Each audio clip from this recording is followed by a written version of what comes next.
want to talk about page 32 on the Suzuki book. Right down the bottom of the page, underneath the bold line, there's a checklist of reviewing how you're playing. Number 1 is, are you practicing with a beautiful sound? So this would mean that you are using long bows, you're using the right amount of pressure, the right amount of bow speed. Number 2 is the tip of your bow steady? So if the tip of your bow is wobbling at all, we would need to make sure that your bow hold is in check. Moving on to number 3, is your bow in good contact with the string? We need to make sure that the strings on the bow are always in good contact with the string, like so, and not whistling around the place. This will lead us on to number 4, which is your bow moving parallel to the bridge? So that's really important to make sure that your bow is going in a straight line, parallel to the bridge.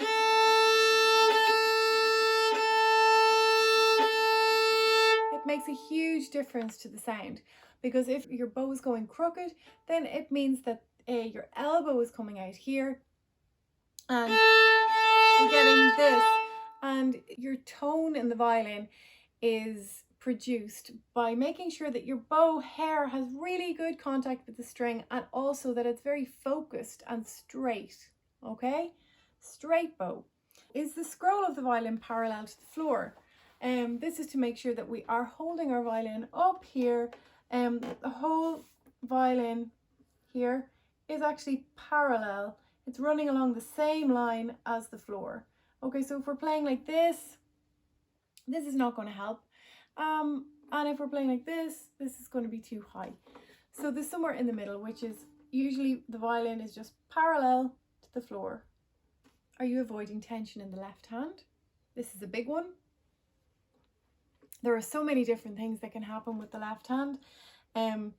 We need to make sure there's 3 points of contact for the left hand. There will be another video about this, but briefly, there's 3 points of contact. It's going to be your thumb, the inside of your index finger, and then the finger that's actually going down on the string.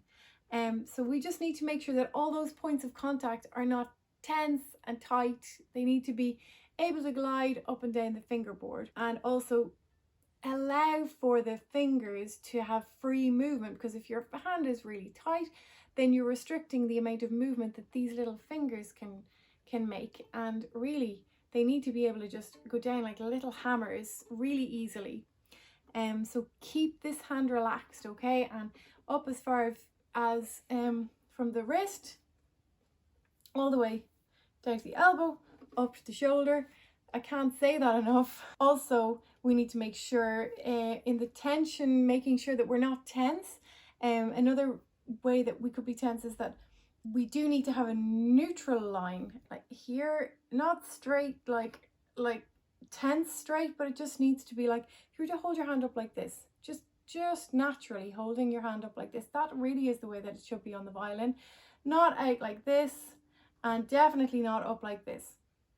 That's all going to create like tension in your left hand, and we don't want that. It's just relaxation all the way. It just makes things so much easier. Are your fingers curved correctly when placed on the string? So we need to make sure that when your violin is up, all your fingers are at the ready, like little soldiers ready to go down over the string, not up here away on holidays. When one finger goes down, we try and make sure that all the fingers remain curved over the string. One of the things that can happen when you're using the other fingers is that this little pinky here gets a mind of its own and starts going away under here. We need to try and keep it over the string, because we are going to be using this pinky. He's going to be very important, and we don't want him getting lost down here. So try and remember to keep all those fingers over the string all the time. No going away on holidays. And are you listening carefully for accurate intonation?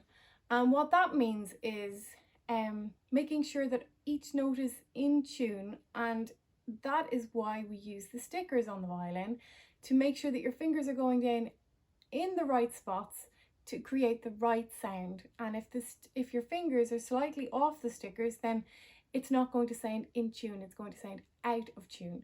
And that's another way of saying bad intonation. So good intonation is when it's in tune, bad intonation is when it's out of tune. So keep those fingers on the stickers and make sure that when you are keeping your fingers on the stickers that you are staying relaxed while you're doing it. Okay?